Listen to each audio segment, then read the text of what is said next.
Welcome into episode 217. Be sure you're following us on Twitter at BaileyJAdams22, at by CA Simmons, at Night Sports Now, and at Pegasus Podcast. You can also email us at Pegasus Podcast by KSN at gmail.com. Football is so back. Like I said it last week because it kind of was, but it's also so back this week because fall camp started today as we're recording this, yesterday as you're listening probably. It feels good, doesn't it?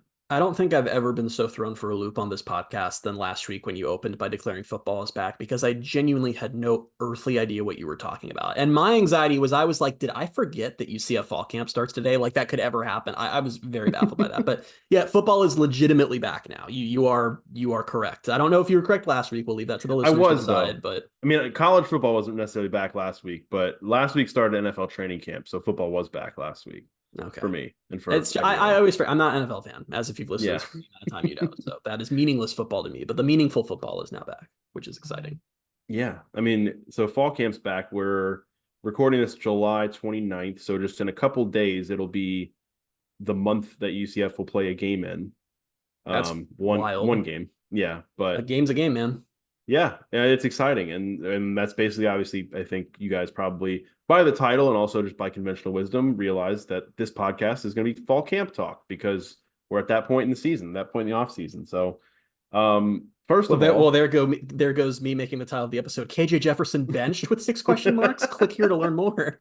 All right, so okay, I was gonna do this whole it's nice to see clips on Twitter again and see press conference stuff, actual football stuff. But yeah, let's skip all that and dive into, what I don't even really know how to preface this with the interesting wording of that tweet that now has ignited the fan base into it. That's another football is back moment where it's the fan base is back on its BS. I won't put the explicit tag on the podcast, but yeah. You want to talk about it? I love that we got 3 hours into football being back before we had our first UCF Twitter meltdown. We literally, I did not make it to when I was eating lunch before the big UCF Twitter storm had begun. So that's cool. So the genesis of all this was a Brandon Hoig tweet. Brandon Hoig obviously runs UCF sports for Rivals Network, Dungeon, all that, been here a long time. Everyone knows him. He tweeted photos of KJ Jefferson and backup quarterback. I guess I'll put backup an asterisk, Ja'Curry Brown heading out to practice, and tweeted, it was just an interestingly worded tweet, and people really ran with it. The tweet was, UCF's top 2 quarterbacks to begin camp, KJ Jefferson and Ja'Curry Brown. Jefferson is the team captain and presumed starter, though it's likely Brown plays a significant role as well. Like Why? I said, Brandon Helwig's been around a long time. I don't think he would just say something for no reason, but I also think that fans immediately took this, especially the presumed, I don't know if that word needed to be there, but wow, did people have a reaction. And UCF Twitter is now of the opinion that KJ Jefferson is out of shape and can't play and not good, and this is all just prelude to Ja'Curry Brown taking over the job. I don't know what the hell. I don't know. I'm not going to overly blame UCF fans for reacting that way, because that's a very weird tweet. It is a very, very strange tweet to send on the first day of fall camp. Yeah, I have 3 things I want to say. I don't know which one to say first, but I guess I'll start with I'm already done with it. Football's back, but also can we just not let's skip, if we're gonna do this all season, let's just skip the season, because that's. But no, the 2 weird things about that tweet is, yeah, you mentioned the presumed, that word. I don't know that it meant anything. I don't believe it did. KJ is a team captain and the prized recruit of the transfer portal. The most prized transfer portal edition in program history is KJ Jefferson. And there's not a particularly close second. I don't know where presumed came from. And I honestly, that part of the tweet, it's weird. I don't really want to give it more thought than it's worth. It's the other part that I think is worth talking about more is the significant role that Ja'Curry Brown might play. That's the correct reaction to this, because everyone's running with, oh my God, is there a quarterback controversy? Spoiler alert, there's not. No. The way more interesting part was Ja'Curry Brown will likely play a significant role. And that's something that has been, unless you're mega on social media or just everywhere, that's been rumbling for a little bit, for maybe the last month, I think, was when there was some first murmurs of that, which I don't know what that means. I'm here to tell you, honestly, I have no idea what that means. It's just that, oh yeah, he's going to play. Does that mean there are packages for him, how there were packages for Joey Gatewood? Does that mean that he's going to get whole drives for no damn reason in the middle of the game? I don't know. I have a couple different, I kind of have an optimistic and a pessimistic way to look at it, but I'd be curious just to get your take of What do you make of that? What do you make of I'm Ja'Cory Brown apparently is going to play this year? I'm curious about your optimistic take on it because for me, there's like no context where him having a significant role this season is good. It really is the word Like significant because what does significant mean? Because like I would not have described Joey Gatewood as a significant role when he even was getting those packages. And it also even made if there sense for him to are get those packages because Mikey Keene wasn't mobile. KJ yes, Jefferson, that's which to be fair, they're mobile in different ways. KJ Jefferson's like a tank that you just can't bring down, and mhm. Ja'Cory Brown is more in the JRP mold of having speed. So like maybe that's where it comes from, as Gus just doesn't want to let go of the like two plays JRP could do well, but I don't know. that's what I was gonna say is like with Gatewood, yeah, it made sense. Like I don't understand like what are they really gonna do with Brown that they can't do with KJ. Like, yeah, I know he's faster and KJ is built like a tank, but like I don't I don't know if my mind is just not there, but like I can't think of like a scenario where that would make sense. Like whatever you want Ja'Cory to do, presumably KJ can do it. How I long before we see them both on the field at the same time and there's a KJ backwards pass to Ja'Cory who then throws a touchdown? Like how long before that happens? I I Did I kind just of want to talk you see into it? that. Did I just talk I you don't into I don't want to see it? that, but I also know that it would get called in the absolute like most bonkers scenario and situation in the Like game. on Like the road at you, Gainesville, KJ's completed like 5 straight passes. They get into the red zone against Florida. They do that. Ja'Cory throws a pick. They lose the game. Like that's the scenario or where it's yeah, I don't know. I would say it's like a crucial 3rd and 7 late in the game at TCU. It's like instead of running a whatever other play, it's just like let's try to run a double pass and see if it the works. funniest would be if It it ends was up like getting a picked off. crucial 3rd and 4 and you have RJ Harvey and Penny Boone at your disposal and are like Ja'Cory trick play. But let me, before we get too far, let me say my pessimistic and optimistic takes, which yeah, Okay. I don't know. This is just, I have no information, guys. I'm just throwing things out here. But that's what this podcast is for, is just me throwing things out here uninformed. But my, what should I do first? I will do pessimistic first. My pessimistic take is that Gus Malzahn's crazy and just is like, let's play him. But I don't I think don't that's a know. take. I think that's just almost reality at No, this point. I honestly, because I also didn't object as much as some people did to when he was trying to get Joey Gatewood working and then Parker Navarro. Like that It did worked with eventually Parker work when Navarro. they switched to Navarro. So like I don't think the idea of playing two quarterbacks is insane. Well, My pessimistic take is just Gus really likes Ja'Cory Brown and is really determined to see him out there because of how into him he is, which we've heard that Gus Malzahn thinks he's a huge deal and can be their future player, future I starter. will say the Parker Navarro thing worked until the Parker Navarro self tackle maneuver in the gas Was portal that stuff. his last ever play as a Knight, the self It might tackle? have I been. think it Or was. no, he might have. Wait, he didn't score a touchdown in that game, did he? I don't think No, so. I'm thinking of something else. We also got I don't know the what. Andrew Brito 2-point conversion attempt in that game. There was a lot that game. I don't even Um, remember yep. that. But anyway, and then my optimistic way to look at it is that Ja'Cory Brown is, barring them getting someone crazy in high school recruiting or the portal, it appears that Ja'Cory is set up as the KJ successor. He's the starter for 2025, which with how college football works now, good Lord, like who knows? But maybe, and this is again, just I'm not basing this off information, he had a lot of interest when he hit the portal, was part of UCF's way to land him in a situation where he was going to have to ride the bench for a year, be in agreement that he will play. That would make sense. That could Like be it. that almost seems more likely. Well, I don't want to say it seems more likely than Gus being crazy, but like because Gus has Because, yeah, has at times been crazy, but but I think he had sometimes opportunities to start elsewhere. It's not like he was a sought after quarterback. They weren't like blue bloods, but he could have gone and played this year. And it is very unusual to see a quarterback with offers to start deciding to go somewhere to sit. And maybe part of that was a promise from Gus that we will get you out there this year. You will be a part of what we do. but like I maybe and I I don't know. guess like if that's what they had to do to get him to come to UCF, sure. But the really the only reason I would want to see him is late in the game against New Hampshire and late in the game against not even necessarily late. If it's a blowout at halftime, Yeah. give him the whole second half. Like I don't care.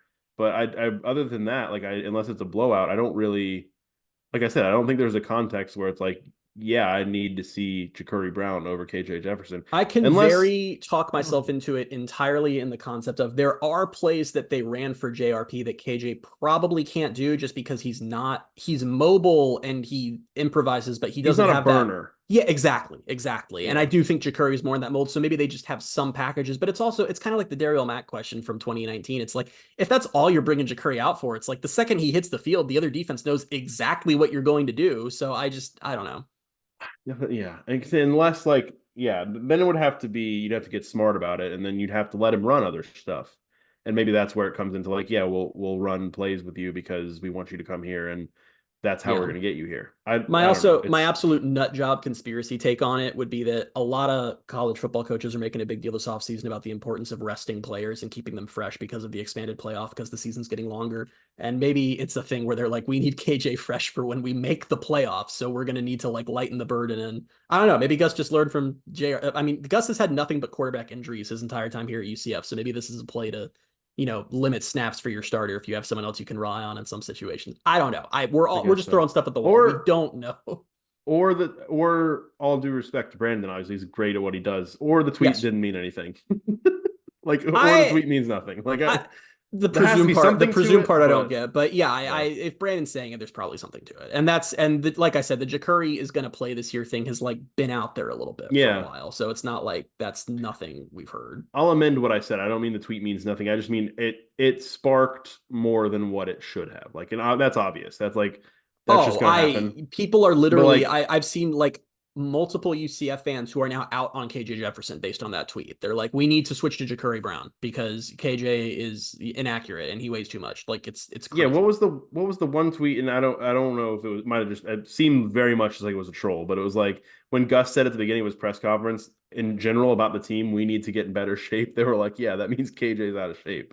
I was like, I don't know if that's what that means. It was quite the leap, but he looked slimmer in the photos. He didn't look like how he looked in spring. I didn't So I'm even see assuming him. he's dropped some weight. I haven't seen pictures, but yeah, I mean, I would just imagine we talked about that back when everybody was talking about his weight in the mugshot was 266. I was like, I will only be worried if he shows back up for camp and he's 266. Like I was the only person in the entire fan base who was like, I'd kind of like to put a 266 quarterback out there and just like see what happens. Like, can you tackle him? Like, sure, he can't move, but like, he'll probably get winded easily. But like, hey, can he take a direct like, hit from a linebacker and be fine? Because if so, that might be fun. what was his name? It was the guy that was rest in peace. They called him the hefty lefty. Was it Oh Jared my Lorenzen? I think he was electric though. Like he was a big guy, electric quarterback though. I don't know, but yeah, I would always like imagine he'd show back up and get into shape. You can also only practice in Florida for so long without losing weight. Like I've been just in general, and like Buck's I think training it camp was started last week, and someone said they'd lost like 7 pounds in a practice, and I was like, that makes sense. Parker Boudreaux, I believe it was, famously lost 50 pounds in a practice. In one practice? Yeah. And I Who think said that? Did he say that? 2019. Because that's a He lie. said that. You think that's not That's a true? lie. He's a big guy.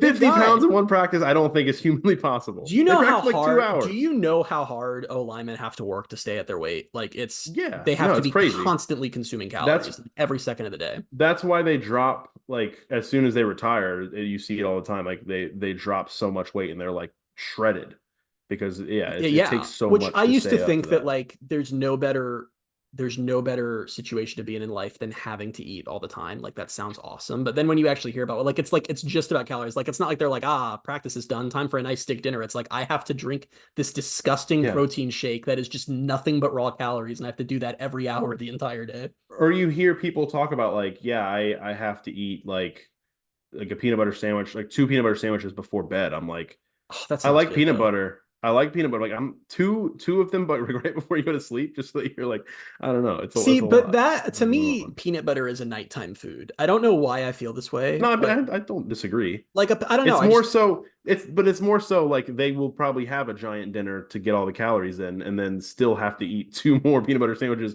which is 4 pieces of bread and probably a lot of peanut butter. Sounds kind of like great, to be honest with you. It's just a lot. To be totally honest, it sounds pretty cool. But either way, I'm talking myself into it. I just can't the idea of me getting into bed and having a plate of 2 peanut butter sandwiches and getting to eat those before I go to sleep sounds awesome. Like, I don't know that they're eating them in bed. Like I'm like, forget like brushing your teeth or like anything. Like the last thing I do now is I get in bed with my 2 PB&Js. Actually, hold the J, just peanut butter. I don't like the jelly. And I'm also really? I didn't know that about you because I'm the same way. I don't eat jelly. Okay, so I will turn down a PB&J if it's available, but like if I'm making one for myself, I'm not putting jelly on it. I never eat peanut butter and jelly. Like I don't know, even as a kid, like I must have had it at some point and said, no, I don't like it. I just want peanut butter. Okay. But my entire life growing up and even still, I just have peanut butter, no jelly. Let me give you a scorching hot take. Okay. 1 slice of bread, creamy peanut butter. 1 slice of bread, crunchy peanut butter. I don't eat crunchy peanut butter. Have you tried it? People hate on crunchy peanut butter, but it I is don't not to know. be I mean, slept I on. must. I feel like I did a while ago, like probably over a decade ago. But I love that football's back. This is where we are in the conversation. We're talking about How did we get here? I don't even remember crunchy how we versus. got on it. We're talking about KJ dropping weight in practice and looking slimmer at Okay.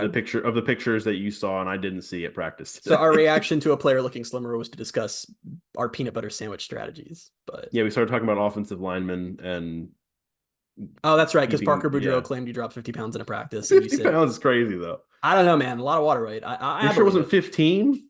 No, it was 5-0 because I remember being That's stunned. It was 5-0. that sounds. Hope I I didn't don't make know. I that mean, up. I'm pretty sure I didn't. But anyway. I don't know.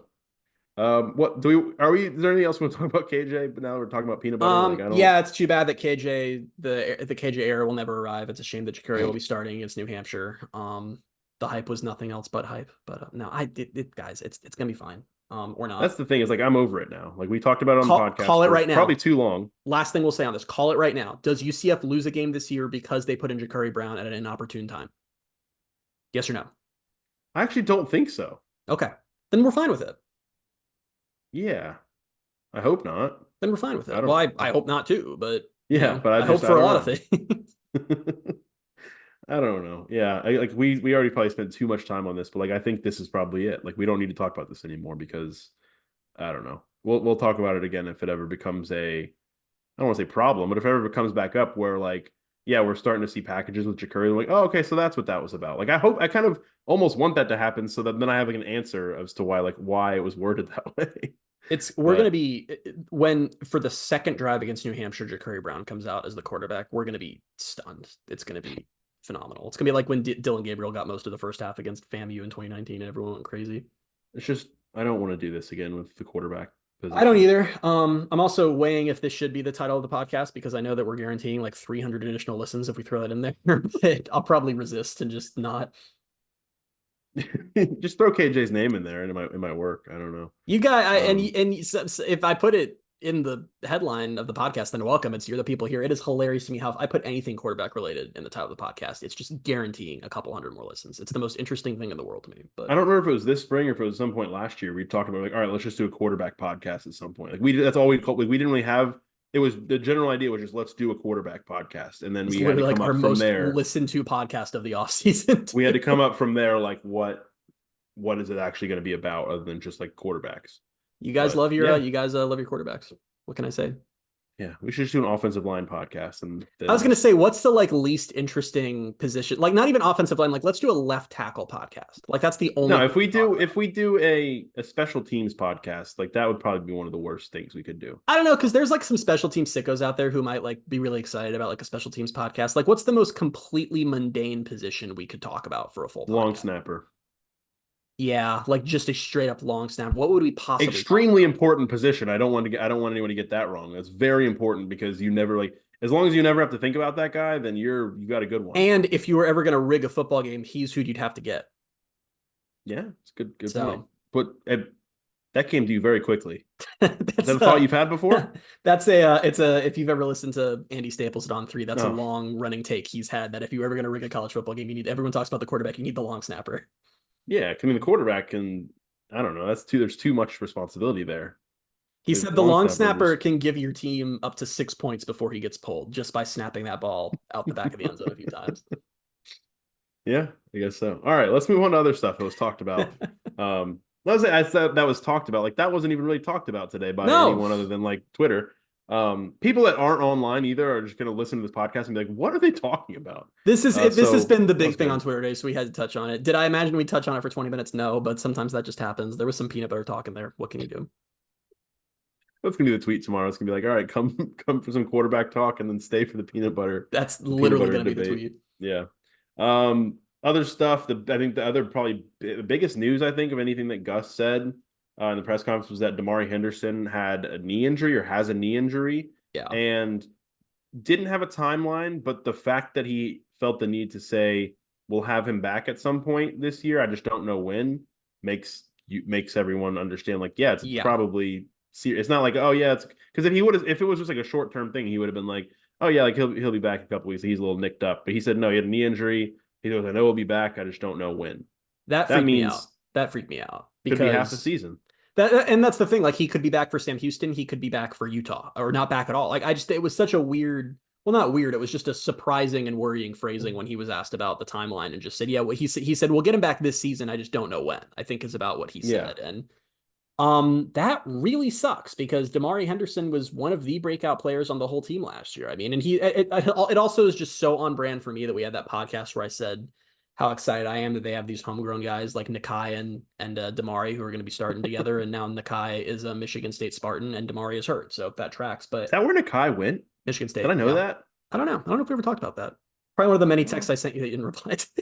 Probably. I mean, I But don't know. anyway, yeah, so it sucks. I mean, he was National Defensive Player of the Week for the Oklahoma State game. I assumed he was a lock to start at safety. I mean, Yeah. I mean, they brought in a lot of guys who can potentially fill those roles, but Was it? yeah.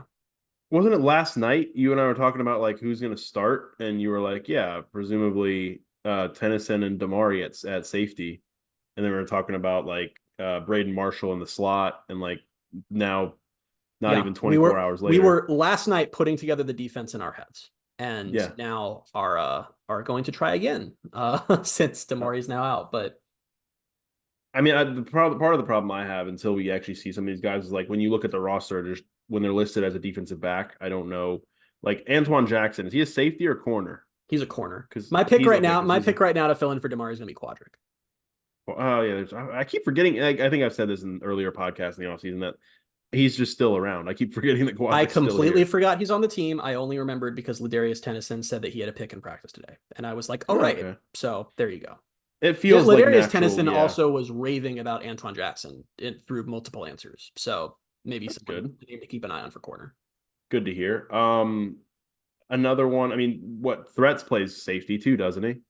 Yeah. So I I think he'll be. it's not a disaster, it just sucks because I think that Yeah, this is a very specific to me thing, but I do think there's power in that having been a homegrown guy as someone you can sell as like sort of the hometown hero idea, this guy that they recruited and brought in and worked his way up. That's a powerful pitch. And I don't know, like listen, winning games is what matters, and I think they will be fine. But A, it's less depth, and B, it sucks not having that pitch to recruits of like, look at this guy out there being a star who chose to stay home when he could have gone elsewhere. And yeah. I don't And know. again, I mean, he could be back for Could be TCU. could be starting for TCU. Yeah, like we Yeah, just don't know, but it was just a surprising answer because, it just sort of, I don't know.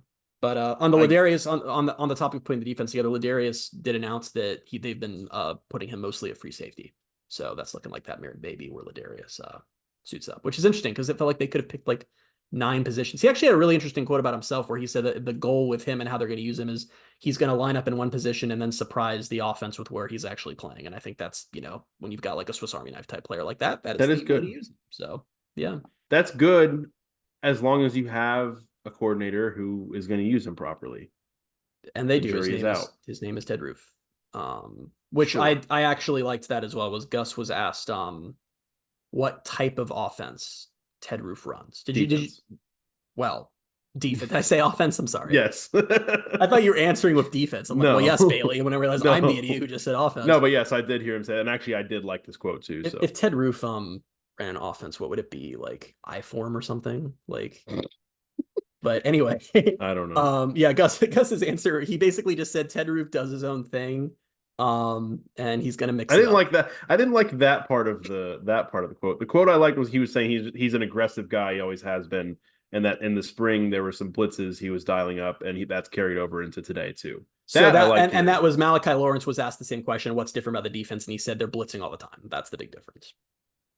I'm here. I'll say it right now. If they want a fall camp, I might be turning around my opinion on Ted Roof if they're going to Okay, start but blitzing a bunch. you tell me because you're the better X's and O's guy than I am on this podcast. Oof, But like, that's bad. I mean, That's fans bad. fans like blitzing because blitzing's fun. But like, is it actually smart to just be blitzing all the time, or is that just like a No, I buzzword mean, that fans hear and they're like, oh hell yeah?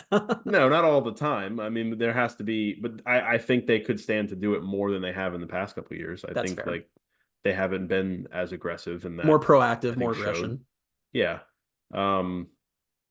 What was the? Never mind. I was gonna make a reference to a quote that I don't even know the quote of. I don't know who said it. Don't even really know what the concept was, so I'm not gonna do that. Okay. It was something that I was gonna apply to like even I'll say I think you sort should of go it. for it. Yeah. Sure. I don't remember what it was in reference to, but I think it applies to the idea of blitzing versus and being proactive versus being reactive. But it's like it's so much easier to be going downhill and blitzing than if you're constantly on your heels. Okay, here's what it was. It was how most often, I don't know if it's probably not like this for all offensive linemen, but offensive linemen a lot of times love run blocking because they're moving forward, and it's a lot easier to move forward and get in space and hit a Right. guy than as soon as the snap you got to backpedal and you're going backwards and you don't have a lot of traction, or you might not have a lot of traction. It's easier to lose a rep. So that's what it was. And I feel like that's kind of applies to blitzing and kind of playing defense too. It's like if you're being proactive, yeah, you've got to be assignment sound and you've got to be able to, fit your gaps and do all of that. But if you're going downhill, better than, backpedaling constantly and being in a spot where you're reacting to what's in front of you. So if that works out, cool. Like I don't know. We've been harsh on Ted Roof. I don't know a ton about him, to be quite frank. Like it's just more, based on everything we talked about when we first got hired, and then what we'll bring it up again. What the anonymous Big 12 coach said was, it felt like a friend hire, and it did feel like that. It was hard to not feel like that, and it was part of it was Addison Williams is still around, so it was like, are you bringing in a guy? What were the options like? Like if you're going to go out and get a defensive coordinator, did you kind of just settle for a guy that or could you have gotten someone better? We don't know, and we'll see how it all plays out. We'll see how the defense does. If the defense is really great, I'll probably say that all along I was just joking about Ted Roof. But I then don't if need they're the defense bad, to be really great. I need the defense to not give up 30 to 40 points every single game of Big 12 play. And yeah, I need the defense to not, if the other team is going to run the ball, that's automatically a 10-yard pickup. I need that to stop. Like the bar is not right. create an elite defense. The The bar is Ethan just bar. create a defense. I am so angry that you said that. That is so stupid. the but yeah, like so the defense needs to just do enough, like be good enough to Yeah. let Ja'Cory Brown in the offense do some work. Good Lord, man. Good Lord. Um, Yeah, I mean, we don't know. Like you said, but it's not like we saw Ted Roof's picture and we're just like, we don't like that guy. It was just, he didn't have the best no, track record. He from just his been fired by picture, Oklahoma. from his picture of him in the press conference with the sunglasses on, I do like that guy. So That it was wasn't that definitely was wasn't the most he's done to turn me around him is wearing sunglasses to the aura. presser. It was That was aura. aura is in right now as a term, and that was aura. But Yeah. I mean, I just and like I said, I just felt like our worst fears were confirmed when the coach in that anonymous article, which is one coach's opinion, declared him a buddy Yeah. hire for Gus when that's exactly how we've been referring to it. But And we he will called him a see. buddy hire and said he lost his fastball at Oklahoma. And Yeah, that was actually a not really brutal quote, to be honest. it was like a scathing quote. So Yeah. yeah, I don't remember how we got here either, honestly. We were talking about Damari, but I don't know. I hope he's back soon. Like that I that do is it was too. just it was just sad. Like I guess the glass half full way to look at it is yes, he will be back this year according to Gus, and that was the one injury Gus said. Like that's like the Yeah. one guy right now. So like that's And the good. media at Obviously, practice said that they didn't spot anybody else who was out or not playing. So that's yeah. actually coming into fall camp with just one injury. It's unfortunately a player that was going to start and probably be very good, Yeah. but still. But it's obviously like they're going to get into pads and more injuries probably will happen. Oh, But yeah, for coming sure.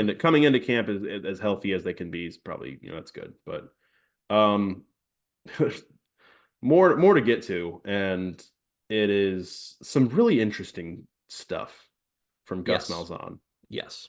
I had some of the quotes here, and we'll start with just the concept. The overall, I guess, the overarching concept is he was talking about getting back to being him and making sure the team kind of is mirrored in his identity and not a coordinator's. I don't know what that part meant. Yeah. So first off, the overall tone of this press conference was Gus just seemed kind of pissed the whole Yeah. presser, just kind and not like pissed like things are going badly. I guess maybe fired up is a better way. Like just angry with the way last year ended, still clearly and determined for that to not be the way this year. And he was Which asked, is I think good.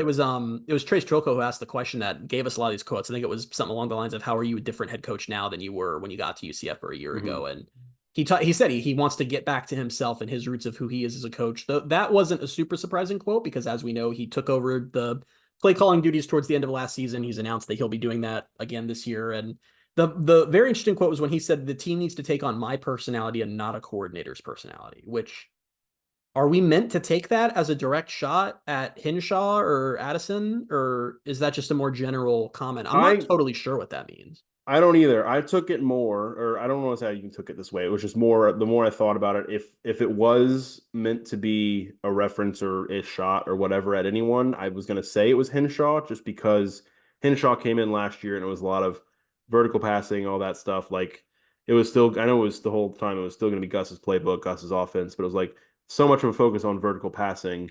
And I know I almost read this as like Gus being like, we're going to get back to what I want to do. And a lot of that's, running the football, being a zone, like a zone read team, like doing all that stuff. They were still doing I that don't last know. year, but Yeah, they still did all that stuff. So it was like, I don't know. Maybe it was more so just the idea of like last year, he really didn't like giving up the play calling to a coordinator. well, And look, the overarching context here is that last season Gus really changed how he operates as a head coach because college football has really changed, and we've talked about this at length. How he took a step back and was focusing more on being the CEO of the program and working on roster management and culture building and all that, and leaving the actual X's and O's and a lot of the game planning to the coordinators. And what's become clear, Gus talked repeatedly in this press conference about how last year was unacceptable. 7 losses is unacceptable. He said at one point, quote, "We were undisciplined as crap last year," when asked about the offense. And what is clear to me is that if you were to, truth serum, we've had our truth serum podcast. If I were to give truth serum to Gus Malzahn and say, what went wrong last season? Why did this team go 6-7? It's pretty clear to me his answer would be because I changed up what I was doing. I should have coached the way I've always coached. And I think do you agree that that's the vibe, the general yes, vibe we're getting? I think it is as almost maybe as simple as stepping back and being the kind of a CEO is not who he is, and he wants to get Yeah. back to being.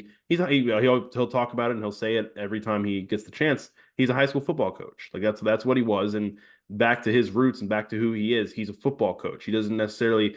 I'm sure he understands like he has to do all the CEO role type stuff, but when he kind of in a sense removed himself from the X's and O's and doing. I mean, obviously he was still involved with all that stuff, but like when he kind of took a step back and was like, I'm going to be more of this, he got away from, what got him, I guess, to where he is and what got him Yeah. to being a successful football coach. And so I kind of really respect it. I know like we'd had some talks about this when we I don't remember when that was. Was it in spring that it came out, or he had said that he was going to be I think taking so. play calling I think back, so. or it might have even been when the coordinators were hired or whatever. But like at the time we talked about, like I don't, there's some concerns with this, but I do like that mentality that he has, where it's like I need to get back to being a football coach, pretty much. Like I think it's as boil it down to even that is like he's here to coach football, I and have a all the other stuff's still more important. He needs to do the other stuff, but Yeah, I have a different take on it. And I think your okay. take is valid, and I don't think I'm necessarily right. I think my real answer is I don't know, and you may be proven right on that one.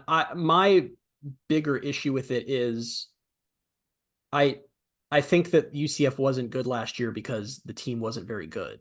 I think Yeah, they did. I don't think it was completely. Yeah, And I'm not saying that I think but I don't know. I just kind of have this weird vibe that he believes that if he had taken the reins of the uh, offense at the start of the season, that I think he believes they would have been like a 9-3 team. Like that's kind of the vibe I get. And I hope he I don't doesn't know. think that. I don't know. I don't know. I don't mean to put words in his mouth. I don't know, but it was just interesting to me that basically every question or comment about last year not being good enough, his response was, "I need to get back to doing what I do well." And him calling plays all year would not have created new linebackers. The team just wasn't very good. And I think the reason he probably believes that is we know for a fact that he took over play calling following the West Virginia loss. At that point, they went to Cincinnati and won their first Big 12 game. Then they destroyed Oklahoma. Then they lost to Texas Tech by 1 point. Then they Oklahoma blew out State. Oklahoma State, excuse me.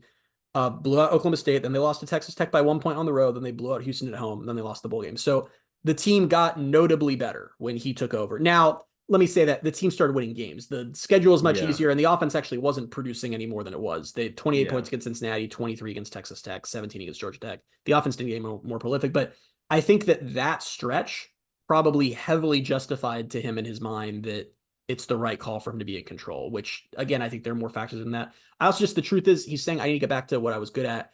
He was good at that in 2013. College football is not anything like what it was in 2013. And I just worry when head coaches across the country are doing the opposite. Like he's going against the grain right now. Head coaches Yeah, across the country going in the opposite direction. And that's a gamble to me. I'm working through how I feel about it because I'm not sure. that's true. And I think honestly, this was the first time I got the sense, and maybe it's not true. Again, we're reading into a press conference, and that's something we always warn against doing. But Yep. some of these quotes were just interesting enough to where we need to do that, where it's like, I don't want to say he's feeling heat, but I think he's putting pressure on himself because Yes. he realizes he's in year 4. I don't think he would argue that things have gone well or as well as he wants them to in the first 3 years. He wants to have something to show for his time at UCF by the time he leaves or retires or whatever. And there was a quote. He said 6 wins is not good enough, and he also said anytime you lay an egg like we did last year, it starts with the darn head coach, which I like the way he said that because he said it was the darn head coach. And I think he did. Like he feels that responsibility where like, yeah, that 6 and 7 season is attributed to his name. Like Yeah. that goes under his resume and his legacy. You have to And remind yourself that he had never had a losing season as a head coach before yes, last year. Like UCF fans, I know this varies by fan. Like I went into the season expecting 6-6 or 7-5, so I was not shocked or surprised, especially since every other Group of 5 team that's ever moved up to a power conference did about that. He's never had a season like that when he wasn't yeah. supposed to, and he's never had a season like that. Period. He's never had a losing season, so I think he seems pissed, and I think he took it personally, which yeah, I I think so think too. can be good as long as it's channeled in the right way. Like you said, like if it's one of those things where it's like he's got to get back to his roots and doing what he did in 2013. Yeah, that might not work, and that might be a misdirected or I don't even know, like misattributing this energy somewhere where it could have been put to better use elsewhere. But I think the mentality itself is probably pretty. Like, it's a good thing to have for him, and I think it's good that he's fired up and that he's realizing like not that he didn't realize it before, but that he's being so vocal about like, yeah, this last year wasn't acceptable and it starts with me Yeah. and we've got to be better than that because It's yeah, definitely again, not it's the it's a vibe of reflection of the him. it's not the vibe of the retirement job critics, right? No, Who, were saying Gus is just cashing a paycheck. I never thought that was the case. And I definitely think this shows that even more. And I don't know, man. I get this weird, should I just go into like philosophical conspiracy theory? Is this the sure. time for that? Yeah. I have nothing to base this off of whatever, but I just have this weird feeling in my head that this is his last season as UCF's head coach. I think I've said that to you privately a few times. I have Yeah. nothing to base this off of. It just feels like this is a conclusion. I don't know why.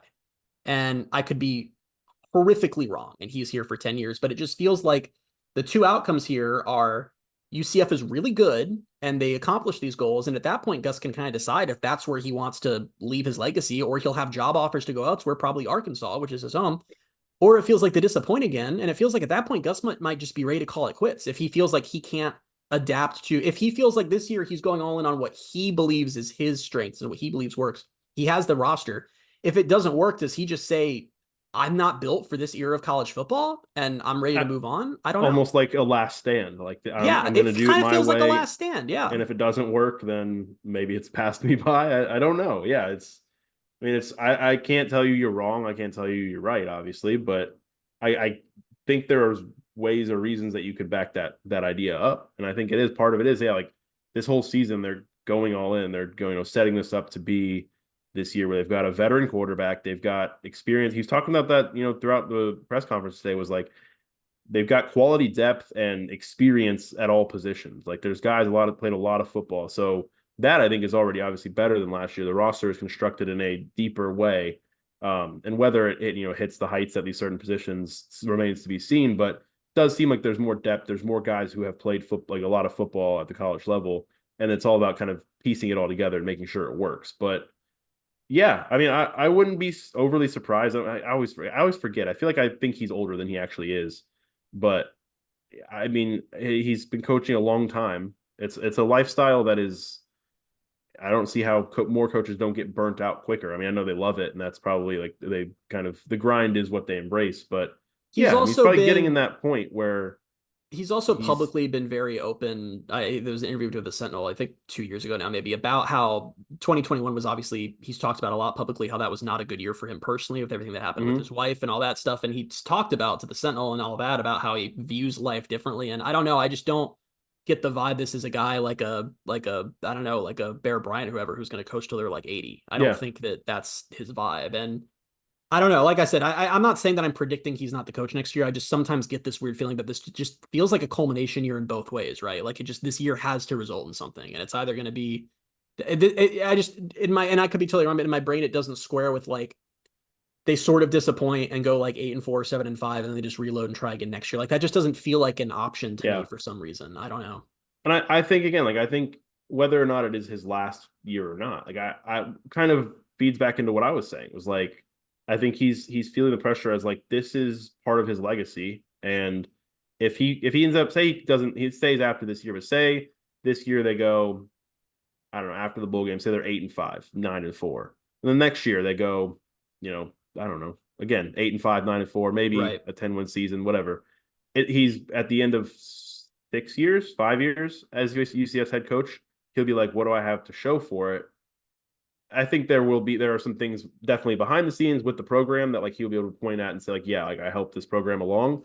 But he wants to win and he wants to leave a mark here and look back in a wider sense at his coaching career and say, I did this at Arkansas State, did this when I was at Auburn, this is how it went, and then my last stop at UCF, I had this success, and this was like the big moment or the big achievement that we built up to and got there. And I think there might be he's probably putting some internal pressure on himself, which every coach does anyway. That's part of the job. But I think he might be putting some of that pressure on himself or feeling that pressure at least because last year didn't go well. He felt like he got away from the way he felt is his way of doing things and the way that should be done. And so he wants to get back to that and see if that's what gets them to where they want to go. And I don't know. We'll see. Yeah, I mean, coaches are driven by legacy. That's not new Yeah. information or shouldn't come as a surprise to anyone. And I don't know. It's so hilarious how we're having this whole conversation. Then what we just said won't happen will happen. They will go 8-4 and then they'll try again next year. Like, and he'll just, keep going. But I don't know.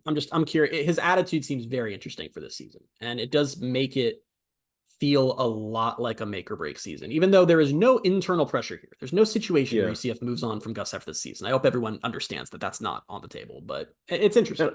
And I think it was also like, I don't know if anyone's listening to this that doesn't like us or whatever, is like they're talking about all this about one press conference. And it's like, to me, it was more the vibe of it being the first day. It's like it's the first day of practice. And like we were getting this sense of like almost like a different Gus. These are all Like also topics and thoughts that we've been sort of yeah. talking about on this podcast for about 6 months Yeah. now. It's not like what was interesting about the press conference was it really just sort of confirmed a lot of what we've been hearing and saying. Mm-hmm. It's not like he said one quote to one question. We were like, wow, Gus Malzahn retiring. Like, it's just, And that's what it was too, is it was like I think a lot of the times you get the first practice and you get the first press conference and like, oh, it was good to be back out there. And you said like obviously good to be back out there with the guys. Like we need to get in better shape. Some of the basic stuff that you hear all the yeah. time, but it just the press conference had more of a like seemed like a purposeful vibe to it than Very like unusual tone for a first day yeah, of fall camp press conference. Like you said, all around the which could be country. really good. Could be a really good I thing. don't think it's a bad thing. I don't. No. But yeah, all 134 teams right now, or all their coaches are talking about how this is their year. They're so good, excited to see the young guys improve, the old guys get another shot. And Gus is out here like we played like crap last year, and we shouldn't have been 6-7. And It was even the quote where it said anytime you lay an egg, which like yeah, that, I mean, yeah, like you look back, they went to a bowl game, which again, like we thought going into the year, if they win 6 games, get to a bowl game, be the best newcomer. Like obviously that's not good enough to him and to the team. They weren't satisfied with that, but just to refer to it as laying an egg, like yeah, I mean they lost 5 games in a row, and they had some games where yeah, it was bad football, but and like we all know that I found last year more acceptable than most of the fan base, and as I always do when I'm sort of alone with the take, I believe that I'm fully correct and you're all insane. But I don't know what the ceiling was for last season. I don't think there was ever a reality where UCF was going to in year one be like 10-2. I just don't. It's never happened. Like if a group of five team ever did that, I'd change my opinion. But it's like we're probably going to watch SMU do the same thing this year in the ACC. They think they're going to be really good. They'll probably the ACC also has a lot of bad teams, so maybe they'll have some help, yeah. but they're still not going to be that good. It's just that's a hard leap to make. And it's a particularly hard leap to make when you were in UCF situation where college football just changed dramatically. They were still figuring out their NIL situation, still figuring out the portal situation. It just wasn't an opportune moment. And I don't know. It's just weird to me that the bar was so high, I guess. I don't think you're wrong, but I think again, you said like he's never had a season like that. So I Yeah. think naturally he's not gonna think like that. He's not gonna be like, Yeah, oh, we've got that's all this true. stuff going on against us, and yeah, if we scrape by 6 wins, like that'll be pretty good. Like that'll be good foundationals. No, he's probably. I think. I mean, he was talking kind of crazy last offseason. We talked about that at the time, but I think there was an element of like let's build this up. I think there was an element of him that believed not necessarily they were going to win the conference or anything, but man, I don't know. Maybe he did believe that, but.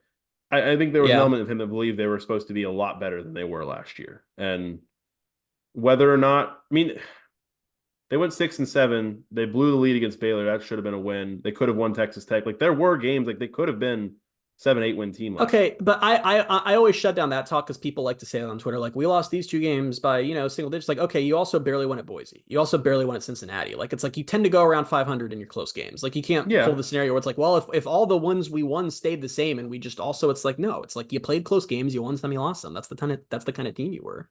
I don't think there's a Yeah, reality out there in the multiverse where UCF was perfect and somehow took this not that good roster to 10-2 or something.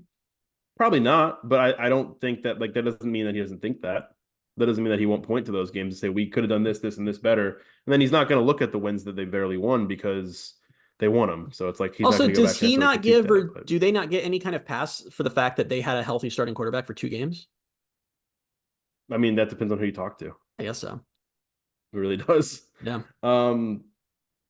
Wow, this took us into a different direction. I thought, like, I did know. not think, I don't know. I didn't really know what I was going to say, but this was an interesting conversation. I don't know if we learned anything, but I think it's interesting. Yeah, I don't know. 'Cause I was just thinking, I was like, we talked about this, and I was like, where do we go from here? It's like, I don't know. I think that might be the end of the conversation. This is going to be a dumb statement because I think it's true for every college football team in every season, but I don't even want to say this. It's such a cliche, but I Well, feel you got to like say it now. it does sort of apply for the seasons. I feel like we're going to learn a lot about this team and how they respond to the first loss. I hate saying that because it's such a cliche, but like it feels particularly true for this team. I don't know. What if there is no first loss? Shut up. Oh, no. Yeah, no, I don't know. It just UCF also 16-0 national champs. You heard it here first. I just what if, like, not gonna happen, but like what if you say that it's like they were learning a lot from their first loss. Their first loss is like the first round of the playoff. Like they go undefeated and their first loss ends the season. This is what's broken about this fan base, though, is you just said that in your head. I'm like, what if they go 12-0, they win the Big 12 13-0, and then they lose the first playoff game? Fans would be pissed with that. Like, wow, this whole season was for nothing. Like, I'm realizing in my head now that I don't believe there is a scenario that exists where UCF fans are happy with the season. I don't think there is. I mean, I don't know, but what you just said, like if they went undefeated, yeah, they lost the first playoff game. The people who came after us for the conference championship take would have to then they'd have to see what, we'd see what they actually think about that because they'd still be conference champions at that point. So they need I'm gonna keep bringing this up because they're gonna I'm never gonna let that. Well, it's fine because I'm gonna bring it up periodically every year so you don't forget. And when suddenly it's 2027 and none of you care, there aren't even conference championship games anymore, and none of you care about them, I will let you know that I was right, like I am with everything. But I don't know. What was I about to say? Before I don't know. I love how the favorite thing about this is like you said it was your take. I agreed with it, and then we both got heat for it, but now it's gone back to you being like, I was right, and I'm gonna remind everyone that I was right. And I'm like, I agreed with him when he was right. I am what you would refer to as a narcissist, but I do think that like for UCF fans to like end of season for them, this is so insane for them to be happy. Everyone's chill and relaxed. They probably need to have like a playoff game, right? Like that's it. That's the only thing where no one's going to be upset. I'm right. Which is insane. Dumb. Like that's dumb. Nuts, but I know that it's true. I know that it's true. We got to just abolish the program. This is why I think that losing. I'm curious. Should we run a poll? Okay, we can run a poll. Should we run a poll? People are going to be dishonest in the poll, but we can run it. That's true. But let's run a poll. All right. Should we construct the poll live on the podcast? Okay, let's do it. What's the minimum? I mean, you don't have to run it right now. I just mean we should talk about like what it's going to be. I'm going to post it. That's how we'll end this fall camp. I'm going to post it right now. What are the 4 options? So the question is, what's the worst season UCF can have that you would consider a success? I don't know if you can word it like that. I don't know if the word worst can be in there. Like what's the minimum? Like a minimum maybe? What's the minimum type of season UCF can have in 2024 that would be a success to you, that you would consider a success? Is it going to let you put all those words and characters into that? Well, I just tweet it and then post the poll. Oh, so that's right. That's how polls work. I don't know. You run polls more than I do. Are you running it from your account? Yeah. Should I run it from Pegasus Podcast? I have more followers, so I feel like I should. You have more followers. It'd be probably a good way to get people to our account if we were smart, but you know what, let me do it from the Pegasus. We set up that Twitter account and have proceeded to really just not use it, which I apologize for. I tweeted from earlier today. Should I tweet from it during the season? Oh, you absolutely should do that. Glad we're having this discussion on the podcast. But like, how? Like in what way? I'm not gonna live tweet like the games from my seat in the bounce house. Don't let just whatever your normal tweet. Let's just kill your account. And no, so I can't do my normal tweets because how I tweet during games. So it can't be that. There are gonna be agents pulling me from my seat in the press box when they're like, "Why is the Pegasus Podcast account tweeting that like everything sucks and fire everyone in the middle of this game?"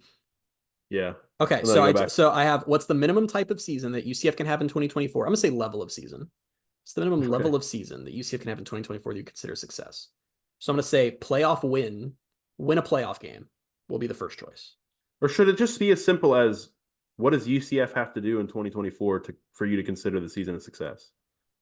Okay, yes, that's way better than what I said. When you introduce the word minimum, I feel like it kind of gets weird. All right, what does UCF have to do?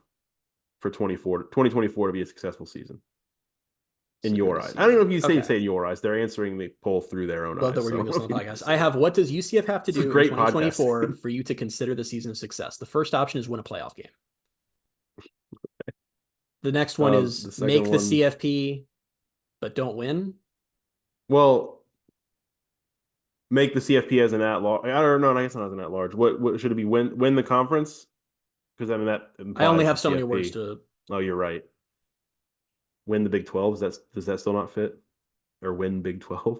This is probably the worst thing we've done. All right, so we have win a playoff game, survey. Win the Big 12, play for Big 12 title. Mm-hmm. Beat Florida. Beat Florida. Everyone's just going to vote beat Florida if I do that one. Okay. But also we need to be prepared for people to reply and say, well, part of it depends on what happens in the Florida game. All right, I'll say just beat UF. People are going to answer that, and they're going to go 5-7 with a win over Florida, and everyone's going to be like, "It was a successful season. We beat Florida." Would be kind of. I mean, I don't want them to go 5-7. Let me get that on record. But would be kind of funny if a 5-7 UCF team beat Florida. I'm going to do just beat UF with any record. That will scare people off of voting for that one. Okay, so what does UCF have to do in 2024 for you to consider the season success? We're fudging the poll like live on the podcast. Welcome to how polling works. Win a playoff game, win the Big 12, play for Big 12 title, just beat UF with any record. Okay. I'm pressing send or post, not send. It's not a text. Okay, I have posted it. I'm not going to retweet it from, hey, if you're seeing this poll right now, well, you wouldn't be also listening to this because the podcast isn't posted, but. How long did you set it for? A day. Okay. I just retweeted it. So we'll see what you guys have to say. Yeah. I'm gonna vote for just beat UF with any record. Okay, that was a long all right. While I'm on Twitter, let me read. This kind of feeds into what we're talking about because JP Gilbert, friend of the program, I think I can call him friend of the program, right? Yeah. Sure. I don't know. We reference him enough. He quote tweeted like some of the stuff about Gus's tone, and he said Gus read the tweets. I'm pleased with the chip on the shoulder talk. Been asking for it from day one. Now go win at TCU. If you're actually serious, go get that win. Until then, I'll be skeptical. I think that's fair. Now I will say that Malachi, that's your first actual test.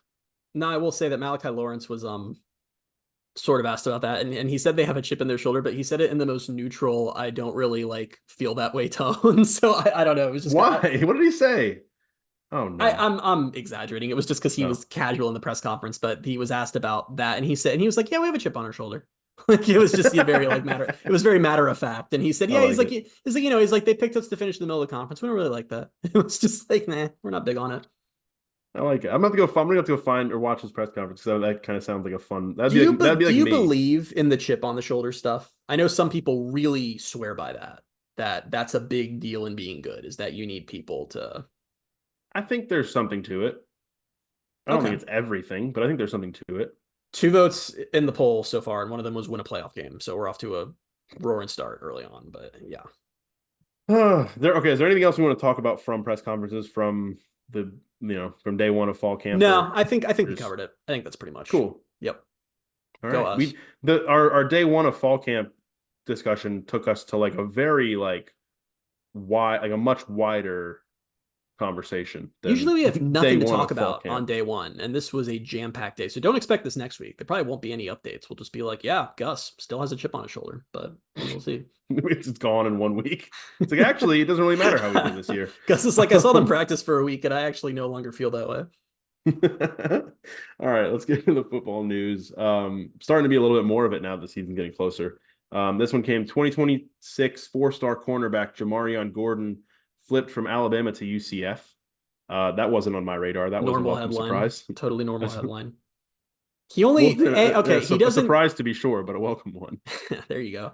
He doesn't sign with UCF for like 18 more months and also just committed Yeah, to Alabama in May. So I'm not feeling like I don't know. I'm not as I know the fan base was like, hell yeah. And I'm kind of like, will he be a knight? Time will I was tell. like, cool. And then I saw 20. Like, I didn't know what year it was at first. Well, I knew what year it was. I didn't know what year he was. And so then I saw 2026 and I was like, oh, that's forever away. It's Like, 2026 and was committed to Bama for 2 months. Those together just made me feel like I don't know how I'm feeling about this one. But he did have what was his quote? He was like, he I'm said, going to go in the first round of the NFL yeah, draft out of UCF. when I go in the first round of the draft out of UCF, my legacy will live forever or something like that, or my legacy Something will be like that. cemented. There's a He and Gus were probably sorry, just having these good legacy talks, and that's why he committed. I'm not gonna lie, there's like I'm from what I'm seeing, and this is completely derailing the podcast. There's like half a lizard on my porch right now. What do you mean there's half a lizard? Do I want I to know don't what that see, I don't means? think it's a full lizard. I don't see like it looks weird. It Like he looks like got it's just his front eaten? two legs. Like, yeah, it looks like it's like Is it still alive? now. Yeah, it was moving. So I saw it Oh, crawling, but like it doesn't. I don't see his back legs all right. or Bailey's gonna have its to back go legs. euthanize a lizard after we're done with the Ugh. podcast. That's not No, he just great. needs to leave. I don't want to be a problem anymore. He just needs to Um, leave. yeah. All right, let's get. I would say let's get into football news. We just started the football news already, and then we started talking about lizards. 12 players were named to the Shrine Bowl 1000 watch list, which I don't know. I didn't really look too far into this because the naming of this made it sound like there's 1,000 players on this I think list. So that's it accurate. Yep. feels less impressive that there are this many UCF players on it when there are 1,000 players. But 12 of them on there: Penny Boone, Ricky Barber, R.J. Harvey, K.J. Jefferson, Kobe Hudson, Lee Hunter, Ethan Barr, Dalen Dotson, Malachi Lawrence, Brandon Adams, Deshaun Pace, and Marcellus Marshall. So, yeah, watch There 12 out of the 1,000. there are 68 Power Four teams. If each of them had 12 players listed, that still only gets you to 816 and leaving room for like 200 G5 players. So I don't think this is impressive in any way. But shout out to the Yeah. UCF players who are on the list. Yeah. I mean, hey, if 4 of them are drafted next year, that'd be really cool. Like, it'd be nice to see UCF get a good draft year next year. True. They need that Yeah, badly. they do. Obviously, with fall camp starting, Gus Malzahn on Sunday night announced the team captains: KJ Jefferson, RJ Harvey, Marcellus Marshall, and Ethan Barr. Really So pissed 3 about that, offense. by the way. Why? Not okay with these captain selections because my favorite stat has always been that Oh, every single year, someone that UCF names the team captain ends up transferring. And every year the portal has existed, it has happened. It was Dylan Gabriel in 2022. It was like a couple in 2021. It was like a couple guys in 2022. It was Ryan O'Keefe. Was Jeremiah Jean-Baptiste captain? It might have been him I think too. so. Last year it was Josh Tatum Seliskar. Bethune, I think, at one point. Tatum Bethune. Last year it was Josh Seliskar. It's always funny because it's like the team captain's always the face of the team, and we're always like, oh, we have no idea who these guys would transfer. And then someone inevitably does. UCF gamed the system by picking 4 guys who are out of eligibility out of the season, so none of them can transfer. We made the joke last year, like which one we named when they named the captains, like which one of these guys is going to transfer. But I didn't. You said this to me last night. I didn't realize that was your favorite stat. Like I thought you said that to me, like, oh, they're finally going to beat like the streak or the No, streak. But it's so I didn't realize you were upset about it. I love things that you know are going to happen, but you can't believe will happen. Like it's also how like every year there is always a preseason top 10 team in the AP poll who finishes unranked. That happens every single season. And then when you look at the AP top 10, you're like, how could that be? Like all these teams are going to be great. Like I just love little things like that. Like it's so nonsensical, but you know it's going to happen. And UCF took that from me by we're going to change it to which of these 4 players will have the worst year. That's not as fun. That's actually not fun at all. Let's not do that. No, it's not. It'll all be great. So the Maxwell Award watch list came out on Monday. KJ Jefferson and RJ Harvey were both on it. So we're going to start Not getting the watch Ja'Curry list Brown? season. No, not Ja'Curry Brown. Okay. Ja'Curry Brown, not a captain, not on the Maxwell Award watch list. So we'll see what that means for the season and Gus Malzahn's legacy and LeBron's legacy. Is that our YouTube headline? what does KJ Jefferson, Ja'Curry Brown drama mean for LeBron's legacy?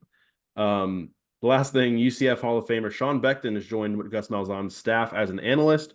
I love this. I Huge fan, dude. Again, came out of nowhere. Obviously I don't know why I would have thought it was coming, but they got the Gus tweet notification. I was like, oh, what's this? And then it was like, welcome to the staff, Sean Beckton. I was like, oh, it's awesome. Literally and awesome. It was like thrilled with that move. Widely celebrated throughout the fan base. That's always cool to see. This is his 3rd stint like on a staff, I believe. He's like forgot the years. It was early 2000s on the staff. Then obviously the 17 to was it 16 to 18, 17, 18, Believe so. 16? Believe so. Yeah. And then now back as an analyst, and Is his son is on Sean the staff. that's right. Is Sean Beckton the only UCF topic left that can unite the entire fan base? Is that it? Mm-mm. No, no, Name no. one other topic. RJ Harvey. Everyone loves RJ Harvey. Until Penny Boone has a 120-yard game against Sam Houston. Well, it Everyone's like, hasn't why isn't happened Penny yet. Boone So, starting? so right now the topic, everyone loves RJ Harvey, Okay. and they always will. I agree. All right, tweet of the week. Tweet of the week. Tweet of the week this week. We're going to stay on the topic of UCF's team captains. I pointed out on Twitter that all 4 of those captains are transfers, which is a little slightly disingenuous because RJ Harvey is a transfer who's also going into like his 5th season with UCF. So it's not like, it's not quite that cut and dry. But I thought it was a one-time transfer. I thought it was interesting. He's actually pre-portal era. Like he was an old school transfer in and sit out transfer. But anyway, so I tweeted that. Just, hey, all 4 transfers. That's interesting. Big 12 Cats at Eastside Bearcat, who you've probably seen. He's this random Cincinnati account who I sometimes wonder if is a bot with the way he tweets, but we'll give him tweet of the week anyway. Replied to me and said, that just tells you how bad these coaches are at recruiting high school talent. They can't develop their own, so they need to go get someone else's talent that's already been developed. First off, great comment when you see if like brought in Brian Threats and Deshaun Pace. Like I wonder what his motivation is for the comment about why do they need to go get someone else's talent. This isn't the flex you think it is. I like 2 things about this. One, I enjoy the narrative that UCF can't recruit high school talent when they are quite literally out recruiting the entire Big 12 at doing that right now. They in the 2025, I love this stat. They in the 2025 cycle right now have as many blue chip commits committed as they had in their entire decade in the AAC. So yeah, can't get high school talent. And I also particularly like this advice coming from the team that finished last in the Big 12 last year and is widely considered by many to be one of the worst programs in the Big 12 again this season. Definitely who you want to take your roster building advice from, the guy who thought Emory Jones was his quarterback savior. So just all around strong. Yeah, good. Whether it's a bot or not, congratulations. Tweet of the week. Congratulations. Okay, did you see the reply we just got to the poll from No. one Trace Trocco? Oh no. Trace Trocco says undefeated national champions. So okay, Trace. He's trying to destroy the poll. I should have sabotage it. I should have ordered the options from like worst to best in honor of the way he does polls on Twitter. That'd have been good. That would have been good. He's gotten me with that a couple times. I've never accurately answered a poll he has posted because he posts every single yes no poll he posts. He puts no first and yes second. I have a 0% hit rate on actually picking the choice I mean for a poll he posts. Oh gosh. Oh, shout out Trace. All right, we'll be back next week with episode 218. Until then, you can follow us on Twitter at Bailey J Adams 22, at by CA Simmons, at Night Sports Now, and at Pegasus Podcast. Thank you guys so much for being with us, and we'll talk to you next week. Bye, everybody.